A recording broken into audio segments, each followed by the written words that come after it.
Emily Field, welcome to Partnering Leadership. I am thrilled to have you in this conversation with me. It's great to be here.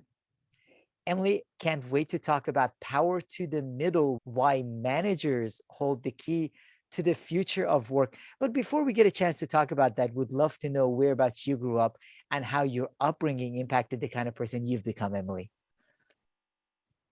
I think so much is informed by your childhood. I'm often reminded it goes back to a family of origin, if you will. So I grew up in Lancaster, Pennsylvania, a small farming community, youngest of four daughters. My dad was in sales and a cheesemaker. My mom really focused on taking care of four children and had odd jobs that filled her days. She worked as a bank teller. She worked as a cafeteria lady, sort of cafeteria worker, so that she could be working when we were in school and home when we weren't, frankly, facing the realities of childcare and childcare costs.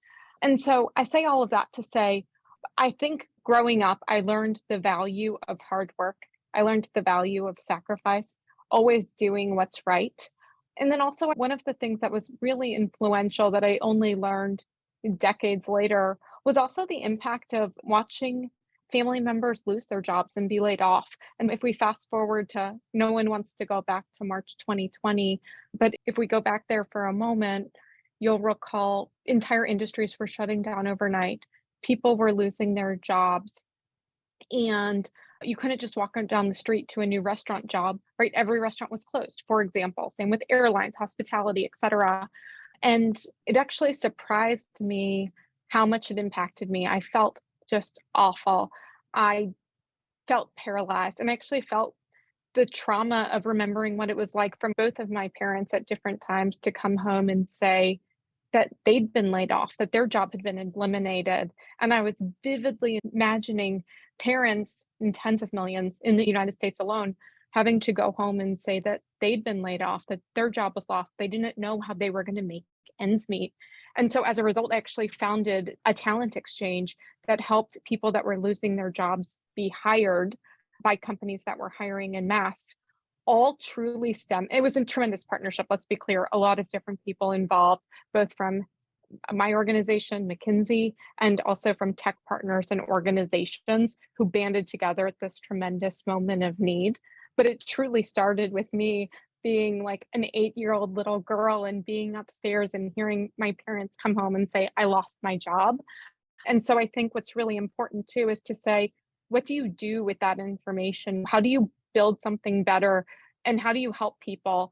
And my childhood formative moments have allowed me to be a better leader, a better helper, a better facilitator to help people find the jobs, all stemming from a really pivotal moment as a young child. What an incredible origin story, Emily. I can spend the rest of the conversation just talking about that, whether it's the beauty of Lancaster and the hardworking that you saw with your parents and the purpose drive that you've had in supporting people that lose jobs and opportunities. So I love hearing that because that purpose also comes through your writing and your content. Because one of the things that I was surprised when I first saw your book is that for decades, middle managers have been the butt of jokes. And in many instances, organizations have tried to eliminate as many middle manager roles as possible. So I wonder what got you to think about maybe these managers are the key to the future of work rather than something we need to minimize, re-engineer, or work out of organizations? So you're absolutely right. Managers get a bad reputation. And so when my co-authors, Bill Sheninger, Brian Hancock, and I looked back on collective decades of experience, surpassing 60 years of experience, specifically on the topic of building effective organizations, we looked back and we said, what makes a company win or lose? What makes a company innovate or fall short? What makes a company succeed? And we kept coming back to managers. And we frankly just couldn't unsee it. Whether or not you can transform a culture, whether or not you can launch in a new market, whether or not you can achieve your growth aspirations. Yes, the CEO sets the direction. And yes, the executive business unit leader translates to what it means for their group and they own the P&L. But who actually makes it happen day to day? Who actually translates the work to be done into how it's actually going to get done? Who sets the tone for the people? Who develops people and helps them execute both the strategy as well as on their own personal aspirations? It always came back to the middle manager. And also, frankly, a recognition that people complain about middle managers. They're the permafrost layer. We've got to thaw them. They're the clay layer. Nothing can permeate through. And you have to ask the question, why is that? And also, when an executive leader is making these statements, who's going to solve that? Whose job is it to thaw the permafrost? Who created the system in which there's permafrost to begin with? And how do we really empower, and quite literally, as the book's title suggests, put the power to the middle?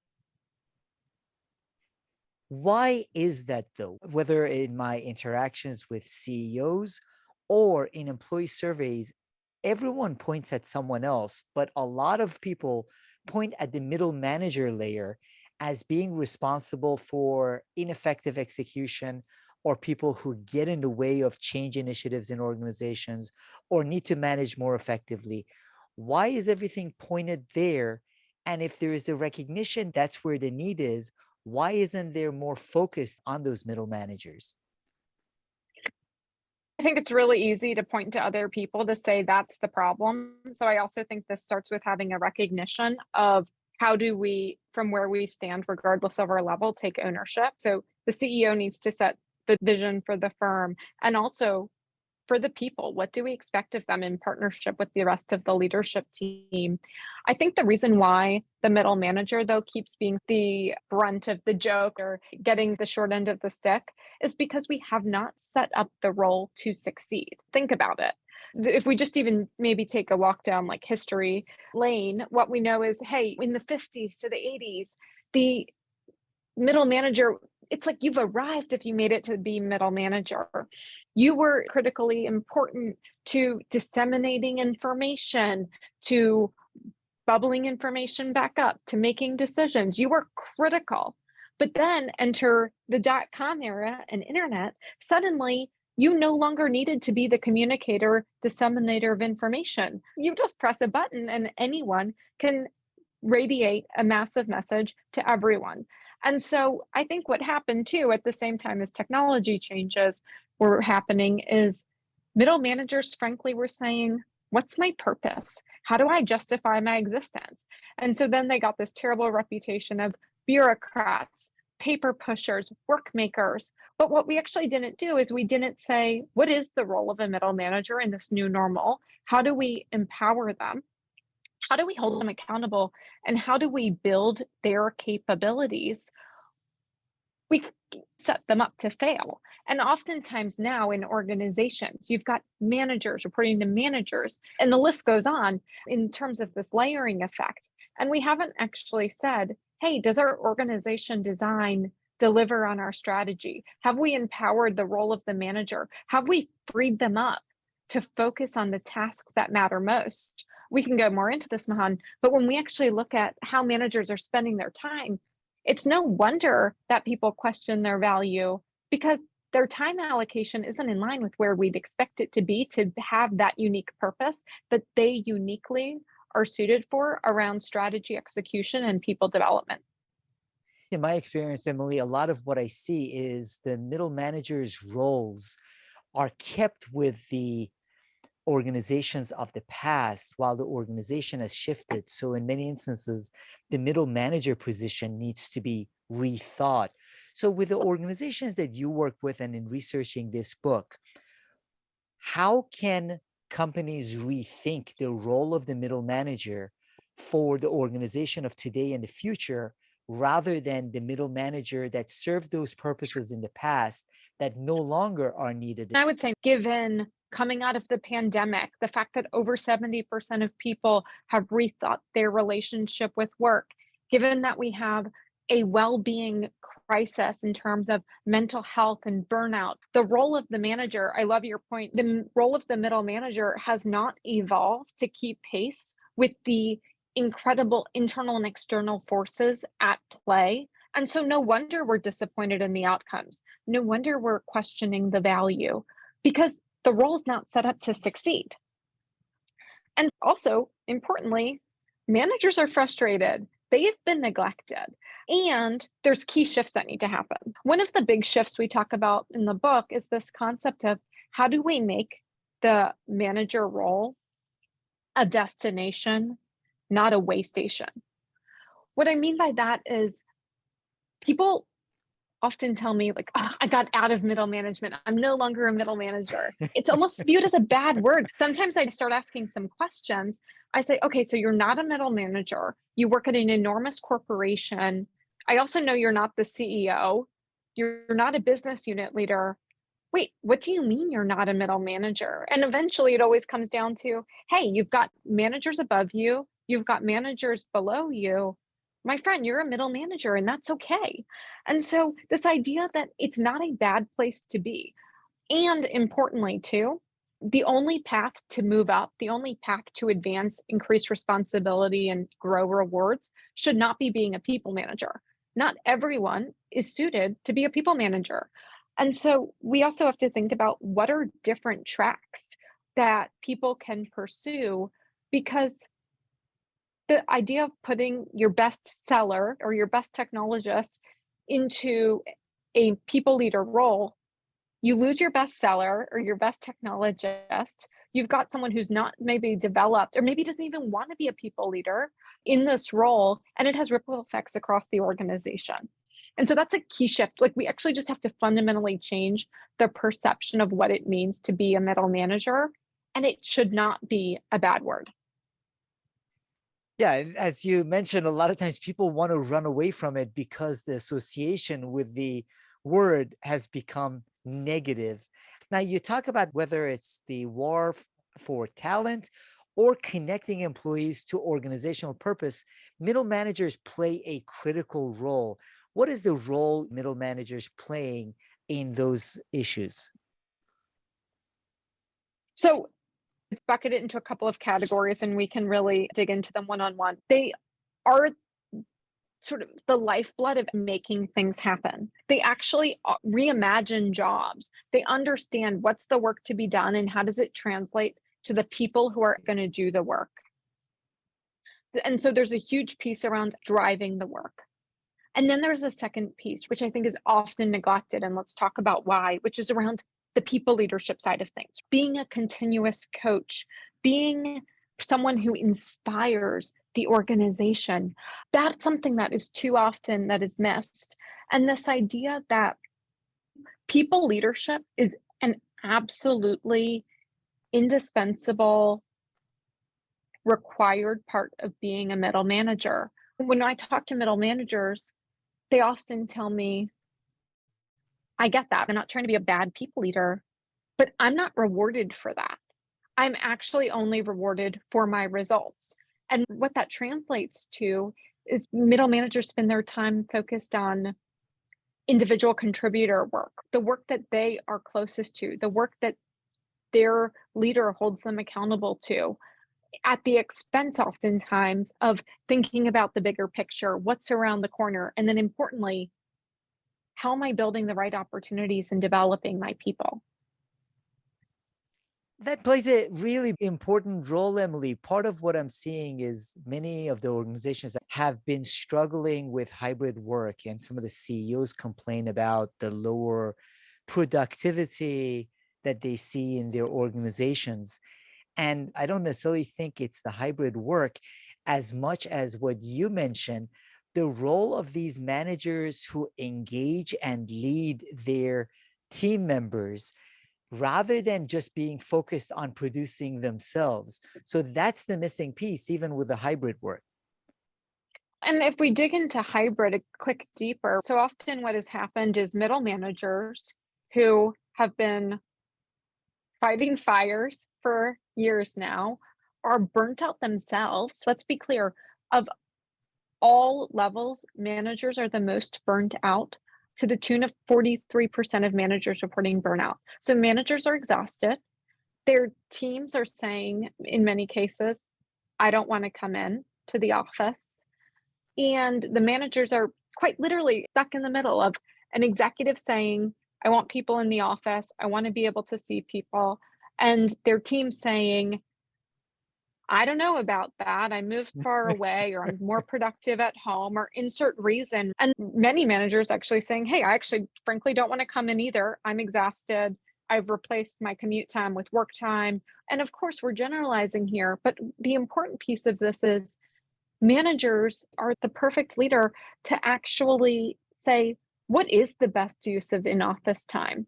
The problem with hybrid, when we say, hey, come in 3 days a week, is if we're sitting on video calls for 3 days a week with my team that's globally distributed, I just commuted an hour and a half each way, and I'm leaving saying, what was the value of that? I just had to be here to badge in, versus actually what great looks as a manager saying, let's make the best use of our time together. How do we construct our time together to be around highly collaborative activities, around coaching, around connection and getting to know each other, on innovation and big thinking? And how do we have to say, let's clean sheet our calendar to make sure that we are making best use of the time in person, and we're not just being reactive to how we've been spending our time when we were fully remote. But that translation, that sense making, one, it would behoove organizations to give their leaders so frameworks by which to do that.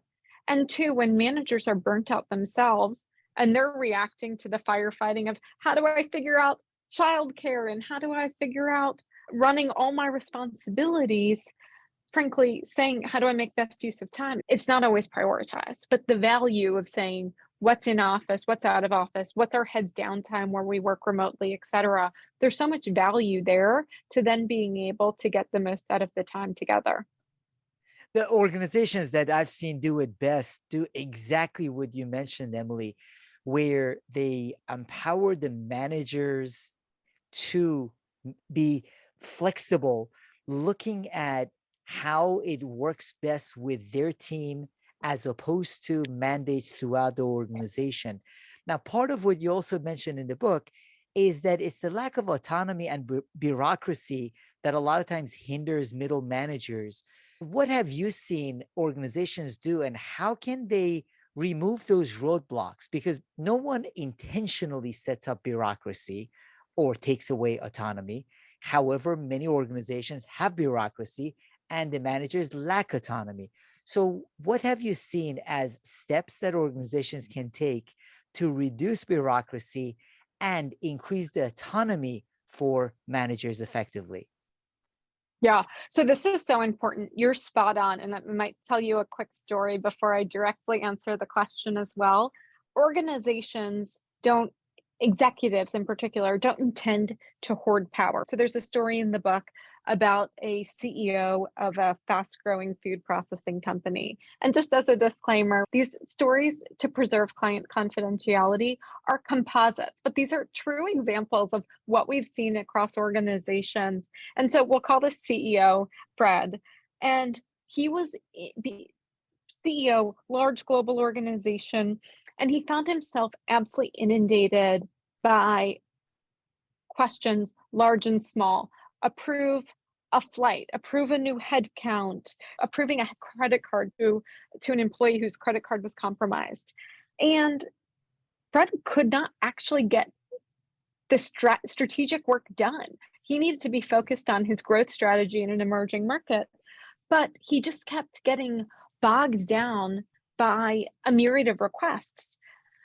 And CEOs like Fred, and you could insert your own name of other leaders, Fred is not unique, particularly in resource constrained environments, start taking every decision, thinking that they need absolute control. And they don't think about what's the cost of that, right? One, what are they not doing while they're focused on the expense report? Two, what are they keeping from their people? How are they developing and empowering their leaders to be able to drive? If you've got to bring a flight approval to the CEO, then you start to think you've got to bring absolutely everything to them, right? And so, how are you preparing people to take your job in the future if all decision rights come up to you? And there's the straw that breaks the camel's back, and then Fred starts delegating to people again for a little while, only for some external need or situation that then says, "Oh, let me snap back all the power. We know best." And so there's this bait and switch that actually managers are asking, what am I responsible for? What can I do? Because it feels to me like the leadership team is taking all the power. And am I a cog in the wheel? And so I tell you that story to say, to your point, there's got to be a better way. How do we do things differently? And I think what's really important is to say, let's start at the top. What are the leadership decisions that an executive team should make 100% of the time? M&A, big people decisions, a new executive, a big divestiture, big shift in capital allocation. There are a list of tasks and big decisions that the executive team should make, and they're theirs alone to make. But are there decisions that they need to push down? And importantly, then how do you think about what's the role of the leader in doing that, and what's the right decisions at the right level? I was working with an organization, a large global bank, that they actually said the role of the manager is untenable. They're burnt out. They're asking this question of, am I a cog in the wheel? The senior leaders were saying, I don't think we're developing our managers to be the next generation of leaders we need. And so there was this sort of perfect confluence to say, hey, let's actually clean sheet the role of the manager. They actually looked at all of the tasks that a manager has to do just by virtue of being at that level of the organization. The list was over approving timesheets, flights, new job requisitions, performance reviews. The list went on and on. And some of these things are really important. We can all agree a manager should interview candidates. But there were a lot of things on the list, like approving an expense report, where frankly, in this day and age, technology, auditing tools are more prone to detect an anomaly than a human. And so, how do we set the right guardrails, but then teams can work within them? And so, what this organization did is they said, okay, there's 150 tasks as a result of being a people leader. What an enormous amount of operational burden. Let's look at it and say, what can we completely eliminate? What can we kill? So, for example, during the pandemic in crisis mode, they were having daily stand ups about the health and well being of their people. Critical during the early days of the pandemic. But that had been a couple of years and they were still doing this. So those are things they could eliminate. Don't just be reactive to your calendar, set the priorities. Then there were things that they could automate or self serve. Things like expense approvals for flights within a specific guardrail, within a specific budget, we can automatically approve it and instead manage the exception, not every single travel request. And so, can we streamline or automate? And then, what can we push down to the employees and have them do it? And then, importantly, what are the things that a manager should always retain? I mentioned interviewing, performance reviews, coaching, succession planning, development of their people. These are things that they may alone not drive. There may be in partnership with HR, for example, but the leader plays an absolutely critical role. You can't outsource your performance management discussions. You can't outsource coaching or final decision on interviewing. And so, what are the things that a manager should be doing? And then, how do we flip how they're spending their time to focus on those priorities? We actually surveyed middle managers, and what we found was that middle managers are spending about a day a week on administrative tasks. And again, you've got to ask, what are they not doing as a result of that? And how do we really reprioritize? Because we all know we can't bend time, it's finite.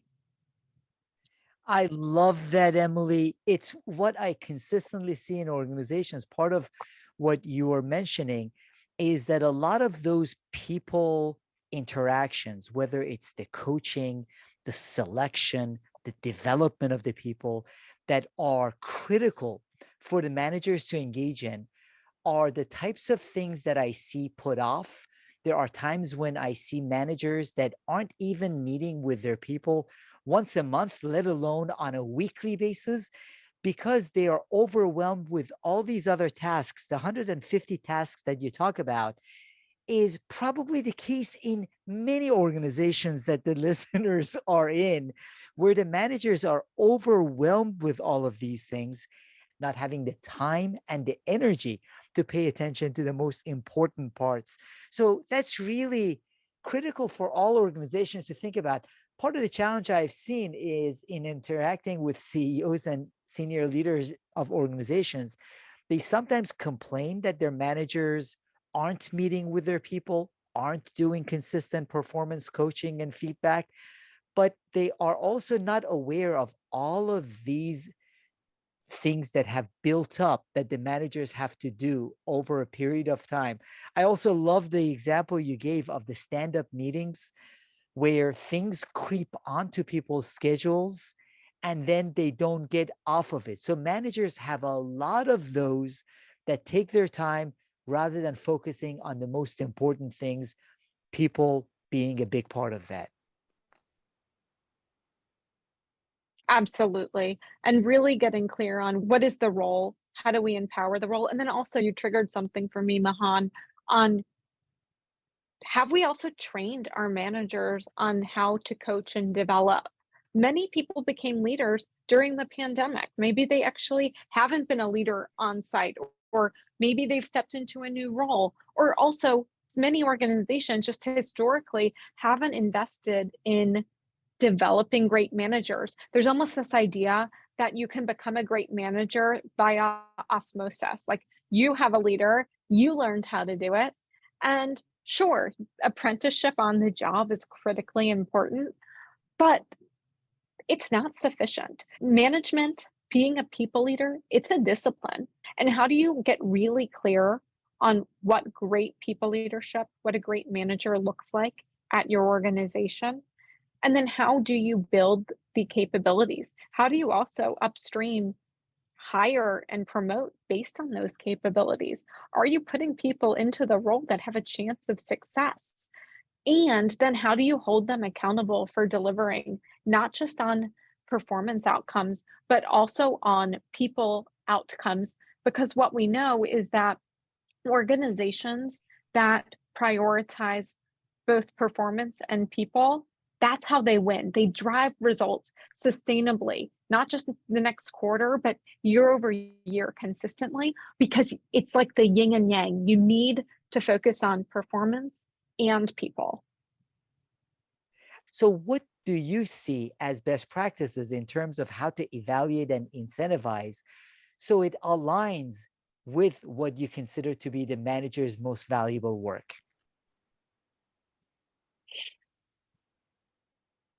I think you've got to measure and reward the what and the how, both performance and leadership. One organization with whom I partnered called it, hey, just don't be a jerk and it's fine. Just deliver results and don't be a jerk. And actually, the CEO of this company had this great awakening and said, you know what? If we're going to achieve results sustainably year over year, if we're going to drive our objectives, not being a jerk, that's a requirement, but that's not sufficient. We Yeah. actually need great leaders who are talent magnets. People are dying to work with them, who are force multipliers, who can help people achieve more than they ever thought possible. That's how we're going to drive our innovation agenda. That's how we're going to make it happen. And so, what's important there is one, it starts with this deep belief that the what and the how matters.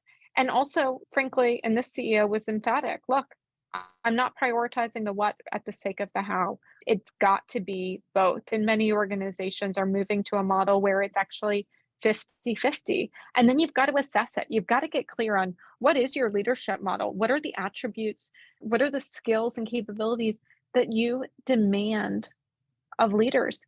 And then how do you measure it? And you can measure it, right? From whether it's a 180, a 270 assessment, or a 360, whether you're using specific data points like attrition, the diversity and inclusion scores of your team, engagement scores, etc., but actually really measuring it. Sometimes people say, oh, that's the soft stuff. You got to make it hard. It is measurable. And you've got to hold people accountable, because when middle managers tell me I'm quick to cancel my one-on-one to focus on my individual contributor work because I don't get rewarded for being a great people leader, they're not being malicious. They're being rational human beings. If what makes the difference between whether or not they outperform or get their bonus is actually the performance of themselves and not of their teams, not what they unlock for their people, then again, a very rational person would say, that's where I've got to prioritize. You've got to change what gets rewarded. And then importantly, that's only a part of it. You also have to have leaders role modeling it. This needs to be from the CEO doing this with his or her executive team too. You also have to help people understand why the how matters. You can't just say it once either. You've got to say it consistently over time. And then you've got to build the skills of people to be able to actually do it. You actually have to train managers on how do you have development conversations when you encounter difficult people situations. How do you respond? Again, don't outsource it to HR. It's actually your role as a leader to engage on it. But we haven't developed that capability. And if we're not rewarding leaders for it, it's not surprising that they're quick to deprioritize it when push comes to shove on their already overflowing plates. Absolutely. We can't expect them to do things that, as you mentioned, they aren't trained for. So there is need for that training development. They aren't incentivized for, because we do as humans gravitate toward what we are incentivized for. And then when senior leaders in the organization aren't setting the example. So those things become really important. Now, one of the other things that you mentioned in the book is about the fact that there is this great rebundling. And with automation changing work, middle managers can help in reconfiguring roles. I am fascinated, Emily, have been for a couple of years, actually had a conversation with a colleague of yours recently on the book Rewired, Eric Lamar, on the impact artificial intelligence will have both on the strategy of organizations, but also in terms of application within the organization. So part of what you say is this automation is changing work, and middle managers can help reconfigure roles, which is essential. So what role do you think middle managers can play in this changing environment? Yeah, managers have such a role to play. Let me start just by hitting you with a couple of facts. So the research suggests that 85 million jobs will be significantly disrupted by 2030. 97 million jobs will be created. So there are more jobs being created than disrupted. And also, importantly, it's actually helpful to think about jobs as a sort of compilation of tasks. And what we know is that specifically generative AI for knowledge workers, we estimate that about 10% of any given knowledge worker role could be significantly changed as a result of generative AI. So, what do I do with that information? One, this idea of being a rebundler. As tasks go away, more often than not, a whole job is not going away, tasks are going away. You need to think about then, how does the role change? And then who's the right person to be in the role? How do I develop them? And so if we give the example of a grocery store moving to self-checkout. So first of all, you probably still need some cashiers, you need customer service. And so there's still a role for that. But then you also need more technicians who are able to troubleshoot. You need people that are overseeing the self checkout area. You actually need different skill sets. The jobs are changing, the tasks that compile the job are changing, but you still need the people. And so, who better to figure out how do I think about the right role for the right people in my organization than the manager who's actually working day to day with the team, who's able to translate the strategy, the where I'm headed on self checkout to, okay, then if this is how many people I need anytime in the store, and these are the specific types of roles, these are the people I'd slot in, and these are their specific strengths, these are their development goals. And how do I make sure I've got the right people in the right roles to be able to deliver both the business's needs as well as the individual's needs? And so that's a really critical role of the manager. And that's something that a senior leader can't just make happen. Again, they can set the direction, but the actual execution, the leader, they're the reimaginer of jobs. They're the rebundler who can actually say, what's the work that needs to be done? And then how do we make it happen? I love that term rebundling, and the stat that you referenced, Emily. Tasks will be automated. That doesn't mean jobs will be automated. All of us will have tasks within our roles that will be automated. And the great managers will be the ones who will be able to help their people in rebundling the work and the tasks. So some of it is automated, and then they're trained to do the parts that people can do most effectively. So managers play a critical role in that. And I love the term rebundling. It is not replacement. And this is not necessarily something strategic from the CEO and a senior team. This is at the individual manager level working with their team members. Now, one other thing I wanted to get your thoughts on, you've already mentioned, Emily, about senior leaders and their role and impact on middle managers. I get emails quite often from my listeners because a lot of times the focus is on what the CEO and what the leadership team needs to do. What do the managers themselves need to do? People who are managers and are listening to this and say, okay, in addition to sending this conversation or sending the book to my CEO and leadership team, what should I do? Absolutely. And I think that's really important because middle managers have a lot that they can do. And what I would caution is, frankly, don't fall to a victim mindset. This is happening to me. I wish I could, but I could never because my leadership doesn't support me. An agent, what can you do? You as a people leader, what can you control? And also, frankly, how can you control your response?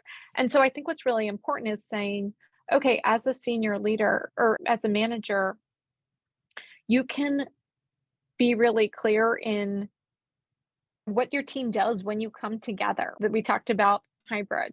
You can also be really clear about how does each person on your team's work fit in to the broader picture? Where are there places where, frankly, it doesn't fit into the bigger picture? What can we deprioritize or stop doing because our organization, our group has a very specific remit and priorities have evolved? How do you also, as a leader of people, build a great team environment where you know all of your employees' development goals, their strengths, their opportunities, what motivates them? And this idea of how do you develop your people? It's funny, I was talking to an executive last week who was saying, oh my gosh, Emily, I was hoping now that we're done with the pandemic that we could just get back to work. And what I'm seeing is like a lot of people are coming back to work and they're bringing the whole person. Mahan, I know you and I both received degrees from Georgetown University, and this idea of the Jesuit principle of cura personalis, right? Care for the whole person. I actually think is really applicable to people leadership these days. How do managers take care of their people? And that does not mean that managers are therapists. That doesn't mean that this replaces the need for HR professionals and employee assistance programs. But what it does mean is how do we develop the leadership capabilities of managers to support their teams, to be able to sense when things aren't right, to help them connect to the right people? There's a ton of things both around the actual work and people leadership that middle managers have within their control. And I think the most important place to start, though, is saying, what are the things I can stop doing? And so even from an administrative task, I mentioned that organization that sort of rethought the 150 people leader tasks. Okay, that's an organization initiative, but what can you do from where you stand? Can you go look at your calendar and say, am I responding to my calendar or am I making a calendar that drives my business and personal objectives? Am I working on the individual contributor work that I'm most uniquely suited to do? Or if I'm being honest, am I doing individual contributor work because one of my direct reports left and I just took on their burden? The individual contributor work that a manager is uniquely suited to do, it's around knitting together the different work streams, seeing the bigger picture, painting what's on the horizon, or playing the movie forward. It's not doing sort of the direct reports work because they're no longer there. Maybe that was needed in the moment, but how do you actually build a resilient team where that's not the status quo? And so there's so much a manager can do, but it really starts with saying, how do they get deliberate about how they're allocating their time and controlling what they can control? I love the point that you made that managers themselves are also in control of a lot of this, specifically focusing in on a couple of questions that you just asked. Am I doing individual contributor work? Whatever the excuses, we are short staffed, or I'm good at this, or no one can do it as good, rather than doing the individual contributor work, focusing on the people and developing the people, that's the manager's role. And we can always balance and assess that. Now, one of the things that, Emily, I find is that when managers want to do that, they should go through training, development, and that's part of what they can seek out and organizations can provide. I'm curious, are there resources, practices, books that you recommend for managers as they want to work on themselves to become the kind of managers that become key to that future of work that you talk about? At the risk of self promotion, this book is for managers. We believe that managers hold the keys to the future of work. And the intent was for this book to be relevant and accessible to managers. And so I'd really encourage picking up a copy and then also sharing it with your leader, having a conversation with executives. But it really starts, I think, with saying, what can I control? How can I develop myself? And it starts with recognizing, too, that managers hold the power. They literally hold the keys to the future of work. Absolutely. And I love the book, Emily, both the thought behind it and then the approach throughout the book.